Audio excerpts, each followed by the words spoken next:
नमस्कार दोस्तों, स्वागत है आप सबका भद्रा आईएएस एकेडमी में। आज का डेट है 24 नवंबर 2023 एंड करंट अफेयर्स के न्यूज़ एनालिसिस के डिस्कशन में मैं शुभदीप आप सभी का स्वागत करता हूं। चलिए दोस्तों, बिना टाइम वेस्ट किए हुए चलिए सबसे पहले स्टार्ट करते हैं हम अपना आज का ये असम ट्रिब्यून का एक इम्पॉर्टेंट आर्टिकल, जहां पे अगर आसाम ट्रिब्यून का एडिटोरियल पेज आप खोलिएगा, यस वहाँ पे दिया हुआ है स्ट्रॉन्ग रेगुलेटरी फ्रेमवर्क चाहिए आर्टिफिशियल इंटेलिजेंस के लिए।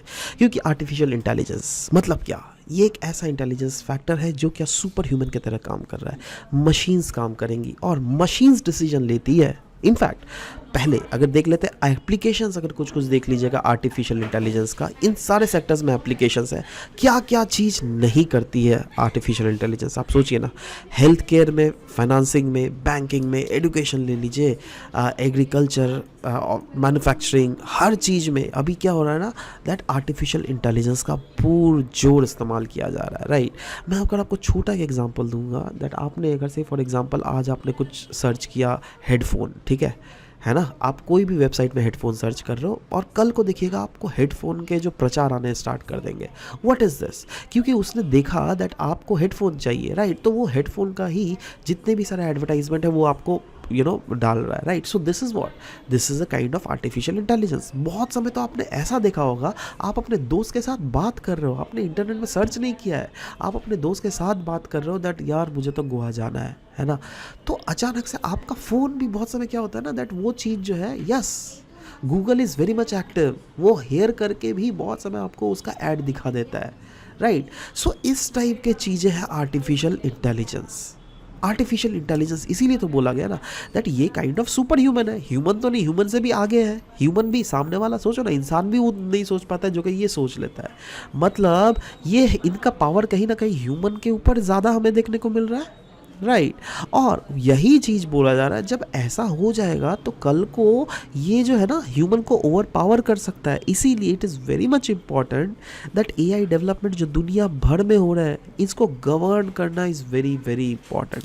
इसीलिए यहाँ पे बतलाया गया है दैट अलग अलग सेक्टर्स जहाँ पे आर्टिफिशियल इंटेलिजेंस के एप्लीकेशंस है, वो हेल्थ केयर में ले लीजिए, बैंकिंग में ले लो, फाइनेंस में ले लो, ट्रांसपोर्टेशन लॉजिस्टिक ले लो, एजुकेशन या फिर एग्रीकल्चर ही क्यों ना ले लो, है ना, मैन्युफैक्चरिंग ऑटोमेशन या फिर कस्टमर सर्विसेज प्रोवाइड करना, हर सेक्टर में जब आर्टिफिशियल इंटेलिजेंस है तो यस आने वाले समय में we need to make sure that ये इंसान को ओवर पावर ना करे। तो सवाल होता है क्या क्या ऐसे चैलेंजेस हैं जो कि हम लोग आर्टिफिशियल इंटेलिजेंस को लेकर दुनिया भर में देख पा रहे हैं। सबसे पहला तो है जॉब डिस्प्लेसमेंट। जी हाँ, आप सोचो एक फैक्ट्री था कार बनाने का, राइट। वहाँ पे क्या होता था, इंसान कार के एक पार्ट को दूसरे पार्ट में जाके असेंबल करते थे, बट अभी क्या हो रहा है, मशीन के थ्रू हो रहा है। तो वही तो हो गया, आर्टिफिशियल इंटेलिजेंस ही तो हुआ काइंड ऑफ, राइट।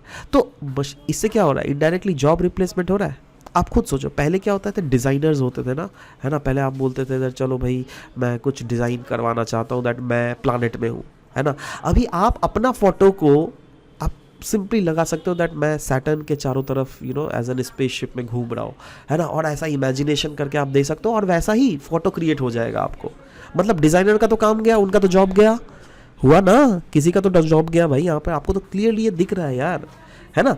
तो ये जॉब डिस्प्लेसमेंट तो है ही, बट साथ ही साथ एक लैक ऑफ ट्रांसपेरेंसी भी हमें देखने को मिलता है, क्योंकि यहाँ पे ब्लैक बॉक्स प्रॉब्लम हमें देखने को मिलता है। जैसे सोचो कोई ऐसा प्रोजेक्ट, राइट, जिसको एक आर्टिफिशियल इंटेलिजेंस के थ्रू कवर कर रहे हैं हम लोग, राइट। अब आर्टिफिशियल इंटेलिजेंस ने जो अपना डिसीजन मेकिंग जो दिया है, वो किस फैक्टर्स के बेसिस पे दिया है, क्या उन फैक्टर्स को हम लोग इंसान को, क्या इंसान उसको समझ पा रहा है? नहीं, राइट। सो यहीं पे तो बोला जा रहा है ना दैट एक ऐसा सेक्टर है जहाँ पर which is still not being dealt the way it should be, and that is what called the black box problem, जो कि हम लोग को आर्टिफिशियल इंटेलिजेंस के सेक्टर में हमें देखने को मिल रहा है। यही नहीं, अगर आर्टिफिशियल इंटेलिजेंस के द्वारा जो डेटास को एक्सट्रैक्ट किया जाता है, इनकी एबिलिटी, इनकी क्वालिटी, इसके ऊपर रिलायंस होना is very very tough, right. So it is one of the major challenges that we get to see in and around artificial intelligence. इसकी एथिकल कंसर्न्स भी अपनी अपनी है। जैसे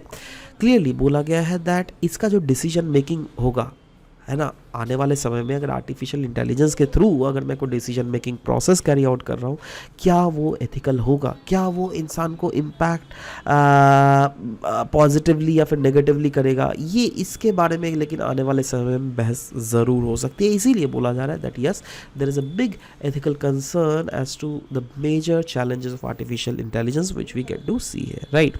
Over reliance is one of the major problem, that is बोला जा रहा है it can lead to errors या फिर incorrect decision as well। जी हाँ, हम लोग अगर ओवर रिलायंट कर देना, अभी कुछ दिन पहले पता है मैंने न्यूज़ सुना था, वहाँ पे क्या हो रहा था दैट आर्टिफिशियल इंटेलिजेंस के थ्रू क्या हो रहा था, मशीन में ही काम चल रही थी, तो मशीन ने उस बक्से को समझ नहीं पा रहा, एक इंसान को वो बक्सा समझ गया और उस इंसान को उसने एक मशीन के भीतर घुसा दिया, है ना, जिससे क्या इंसान की मृत्यु हो गई। तो आप खुद सोचो ना, ये एक इंसिडेंस हुआ है which should be taken care of by the larger world community, क्योंकि ऐसा अगर कल को हुआ, कल को सोचो एक आर्टिफिशियल इंटेलिजेंस से रोबोट आपने बना दिया और वो रोबोट आके आप सबको मार रहा है इंसान को, क्या होगा।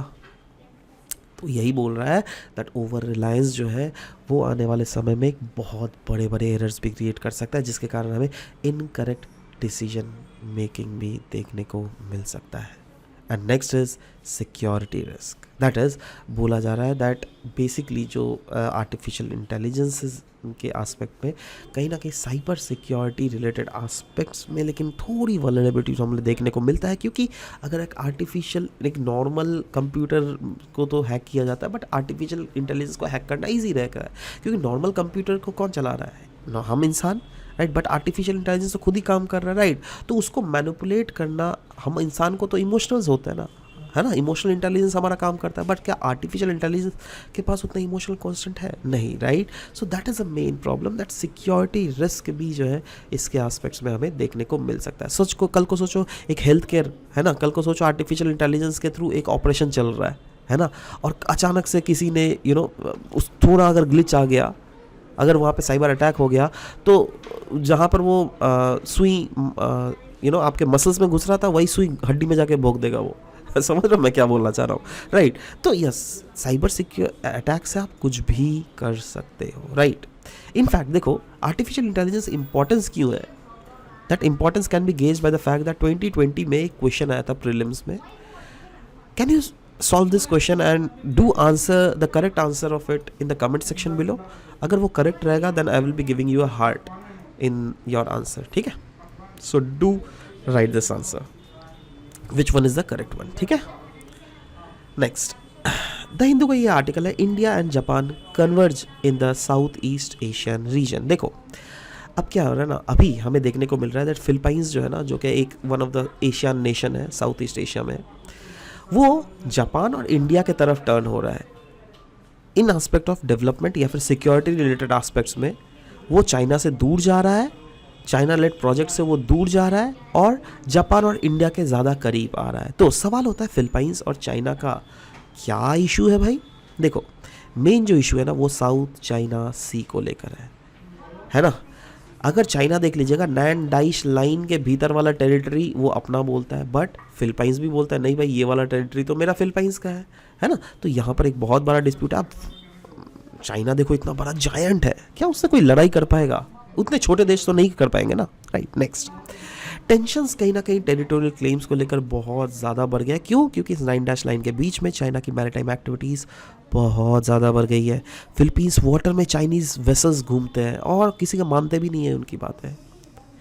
बहुत बार पता है फिलीपींस ने कंसर्न्स भी रेज किया है दैट देखो हमारे सोवरेनिटी राइट को ये चाइना हर्ट कर रहा है, और UNCLOS जो कि एक इंटरनेशनल लॉ है उसके थ्रू भी China is not adhering to that United Nations conventions on law of sea, right. In fact अगर इंडिया फिलीपींस की हम लोग रिलेशनशिप की बात करें तो यस देखो, दोनों इंडिया ले लो या फिर फिलीपींस ले लो, दोनों ही डेमोक्रेटिक कंट्री है ना, और दोनों का ही जो है यस एक कॉमन अप्रोच शेयर करते हैं regarding Indo Pacific free and open and stable region दोनों चाहता है, राइट। तो यस, इंडिया फिलीपाइंस का तो यहीं पर जो इंटरेस्ट है वो कन्वर्ज कर रहा है। इनफैक्ट पॉलिटिकल रिलेशंस भी अगर देख लीजिएगा तो हम लोग दोनों के बीच में 1949 को ही इस्टेब्लिश हो गया था। क्यों? क्योंकि इंडिया कब इंडिपेंडेंट मिला?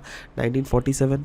फिलीपाइंस को कब मिला? 1946। तो क्लोज ही ना है। मोर ओवर इंडिया का 1992 का जो पॉलिसी था, लुकीस पॉलिसी, या फिर 2014 के बाद जो पॉलिसी, जो कि एक्ट ईस्ट पॉलिसी है, वो कहीं ना कहीं फिलीपाइंस के तरफ ही झुका हुआ। क्योंकि अल्टीमेटली लुक ईस्ट या फिर एक्ट ईस्ट पॉलिसी ले लीजिए, इसके थ्रू इंडिया क्या करना चाहती है? दैट एशियन रिलेशंस के साथ अपना कंट्रीज़ के साथ अपने रिलेशंस को और भी ज़्यादा कन्वर्ज करना चाहती है, राइट।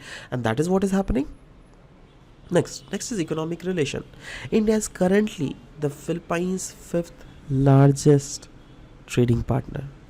इनफैक्ट इंडिया से अगर फिलीपाइंस का ट्रेड देख लीजिएगा ना, फिलीपाइंस पता है नेट इंपोर्टर है गुड्स का इन ट्रेड, राइट। यही नहीं, इकोनॉमिक रिलेशंस को तो साइड में रखिए, डिफेंस में आ जाओ आप। रिसेंटली फिलीपाइंस ने इंडिया को बोला दैट हमें ब्रह्मोस मिसाइल चाहिए और इंडिया दे भी रही है।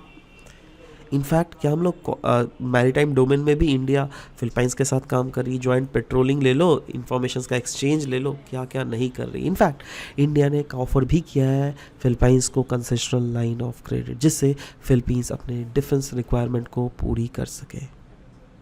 Japan and India's engagement in south east Asia अगर ओवरऑल देख लोगे, क्योंकि अल्टीमेटली क्या यहाँ पे आर्टिकल क्या बोल रहा है? दैट फिलीपाइंस जापान और इंडिया के साथ कन्वर्ज कर रही है। तो ठीक है, जापान और इंडिया दोनों जो फिलीपाइंस को ओवरऑल फ़ायदा पहुंचा रहा है, तो क्या हम फिलीपाइंस को ही फ़ायदा पहुंचा रहे हैं? क्या पूरे साउथ ईस्ट एशिया के कंट्रीज़ को अलग अलग भी फ़ायदा पहुंचा रहा है? जी हाँ, पूरे रीजन को ही हम लोग फ़ायदा पहुंचाना चाह रहे हैं। और क्यों? क्योंकि इंडिया का अगर ऑब्जेक्टिव ले लो वो, या फिर जापान का ऑब्जेक्टिव ले लो, दोनों का ऑब्जेक्टिव क्या है? Free and open Indo Pacific. मतलब ये एम करता है एट कर्बिंग द चाइना का growing assertiveness in the Indo Pacific region. समझ रहे हो? दैट इज इंडिया जापान का जो ये free and open Indo Pacific है, वो यही है, चाहती है दैट ये इंडो पैसिफिक रीजन जो है ना, ये फ्री रहे, इसमें कोई भी किसी का दबदबा नहीं कर सके, जो क्या चाइना कर रही है।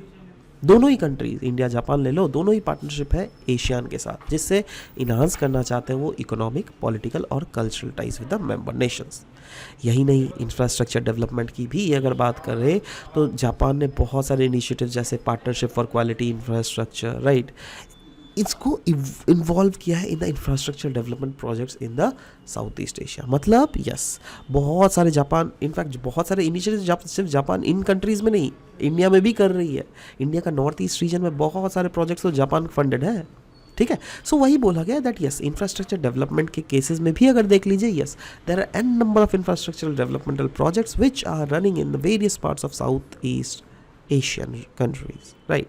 यही नहीं, कनेक्टिविटी प्रोजेक्ट्स की भी अगर बात करें तो जी हाँ, जापान और इंडिया दोनों देशों का विजन है free and open Indo Pacific, जिसके तहत इंडिया की तरफ से भी कुछ इनिशिएटिव्स लिए गए। जैसे आपको बहुत पता होगा, फेमस है ये ट्राइलेटरल हाईवे, जो कि इंडिया, म्यांमार, थाईलैंड को मर्ज कर रहा है, और इसको और भी जब बढ़ाकर हम लोग वियतनाम तक ले जाएंगे, ऐसा कहा जा रहा था न्यूज़ में, राइट। नेक्स्ट, इकोनॉमिक असिस्टेंस, दोनों कंट्री, इंडिया या फिर जापान ले लो, यस, हम लोग इकोनॉमिक असिस्टेंस और developmental aid south east Asian nations को प्रोवाइड करते हैं, जिससे वो अपने सोशल पैरामीटर्स, वो अपने इकोनॉमिक पैरामीटर्स को आगे ले जाया जा सके, राइट। और इसमें क्या क्या इन्वॉल्व करता है?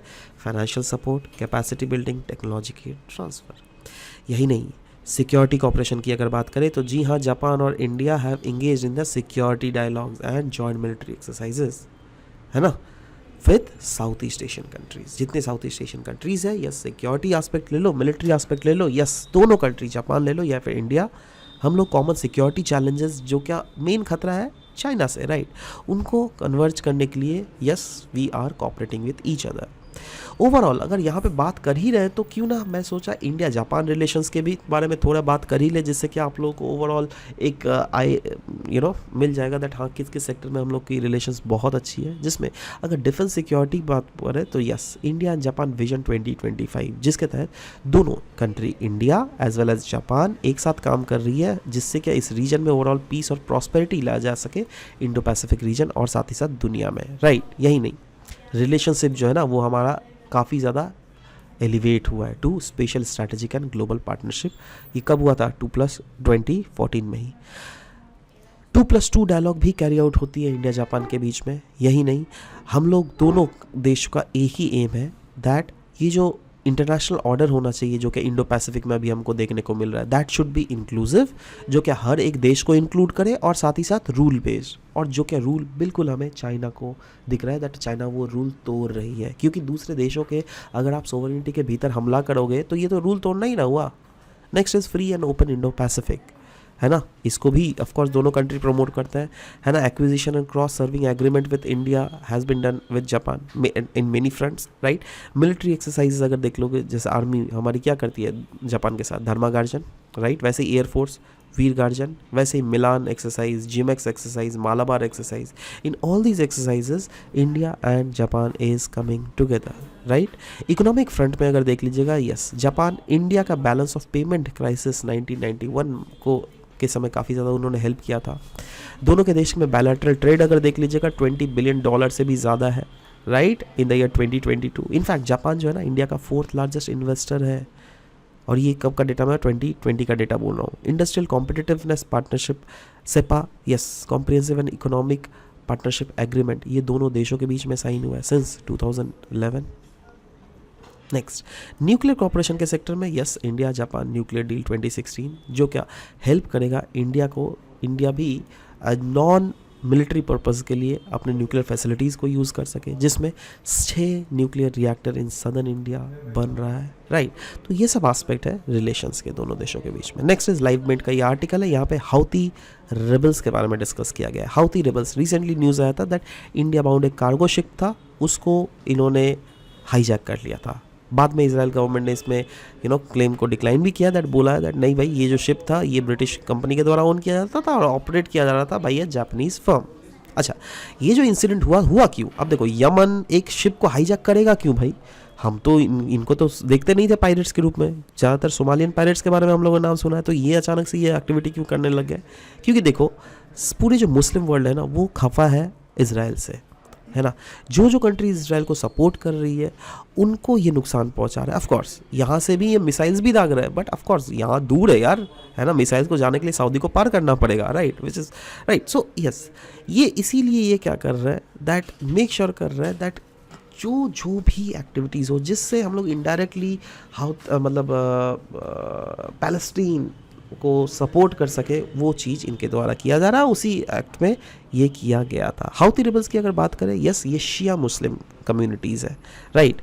मतलब ये जो ब्रांच को शेयर करते हैं ना, 2 ब्रांच होता है ना, एक शिया एक सुन्नी, राइट। तो ये लोग शिया कैटेगरी के हैं, राइट। एंड हाउतीज जो है, they take their name from the founding leader, जिनका नाम है Hussein Badreddin al Houthi, right, याद रहेगा। चलो, this was all about the discussion that we had for this very session. आशा करता हूँ दैट ये काफ़ी ज़्यादा प्रोडक्टिव सेशन रहा होगा, और yes, you can also share these videos with your friends and different other aspirants who are preparing for this very exam, right? मिलते हैं आप सबके साथ नेक्स्ट सेशन में। Till then, bye bye, take care and thank you for listening to the whole video. Thank you very much.